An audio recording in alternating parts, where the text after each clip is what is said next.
Yes, guys, what's going on? Welcome to Stretford Paddock. I'm Mckola, back again for 7 reasons. And today is 7 reasons why Manchester United beat Everton and made their way smooth sailing to the Carabao Cup semi-finals, where we will take on our city rivals, Manchester City. But we'll be looking at the reasons why we beat Everton at Goodison Park to make our way there. And we want you lot to get your reasons in the comments below. So make sure you're doing that right about now, my funk soul brothers and sisters. But for now, let's get stuck into 7 reasons why Manchester United beat Everton. And in at number 1, we kept the pressure on. Yes, after that first half, or the first half an hour where Manchester United played pretty well, we created chances left, right and centre. Didn't take them, but we were playing well. Manchester United fans were in their right mind to think, surely second half isn't going to be this easy, and surely we've ruined our chance to actually take the lead in this game and go into the second half in a strong position. But you know what? We kept going in the second half, and it was much the same pattern of play. Manchester United dominating, having most of the ball, creating chances, and eventually we took them, but we kept that pressure on. We kept stepping on Everton's necks. And for me, it was one of our best performances of the season, if not our best performance of the season. For that reason alone, we didn't let the fact that we had missed opportunities or didn't take our chances play on our minds. We just kept playing the same way, and eventually it paid off. In at number 2, Cavani showed his class. Yes, Al Matador back at it again. And what a goal it was. Now, you would have saw me on the watch along predict he was going to score like 5 seconds. But I said, this is going to be a goal. Look how deep they're playing. Not deep, but they've got 6 men. Cavani scoring here. Oh, it is! Fantastic goal! What a fucking goal that is! That's how you win a game! That's how you win a cup! Because you just knew, even throughout the game, you saw that, he was clearly, not fully fit. He'd clearly just come back to training from an injury. He's just coming back from an injury, trying to pick up his match fitness. He's someone that didn't have a pre-season at all, like the rest of the guys, and he's at a new team. So it's going to take a while for him to get going again. We know that, and we kind of saw that in some of his play, but he kept going. He was always showing the quality. One of the bits in the first half where the ball comes down, he's 5 yards out, and he takes a touch to take it away from the defender before shooting.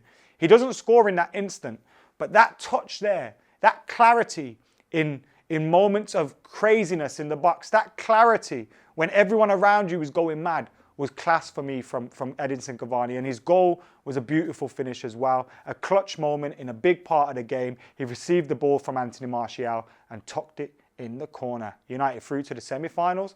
Thank you, Cavani. In number 3, strength in depth, that attacking options from the bench.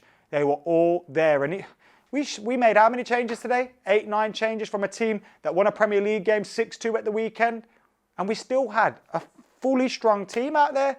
A team with Cavani, Greenwood, Van der Beek, Pogba, Bruno. Say it again.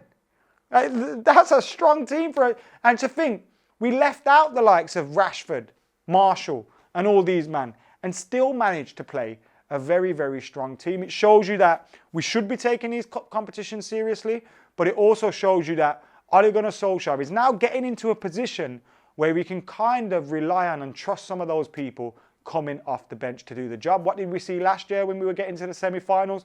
He was scared to change things against Sevilla, scared, when you change things against Chelsea and it didn't go to plan and it wasn't good enough.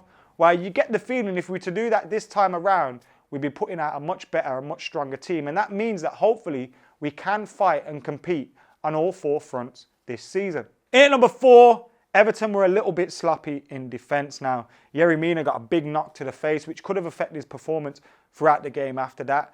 And he's usually very, very good for them. But defensively, I don't think Everton were quite at the races today. Carlo Ancelotti will be upset with that. Maybe it was because they thought they could get at us, so they opened up a little bit more, went forward, left gaps at the back. But I thought they kind of played into our hands today, and they weren't quite at it. Now, we know Everton, they've never won the League Cup, haven't won a trophy in a long time.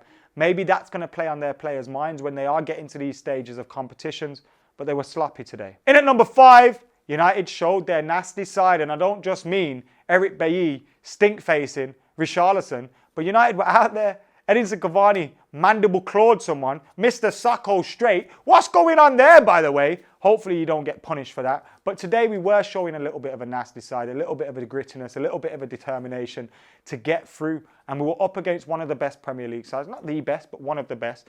And we still managed to get through it, despite the fact we made plenty of changes.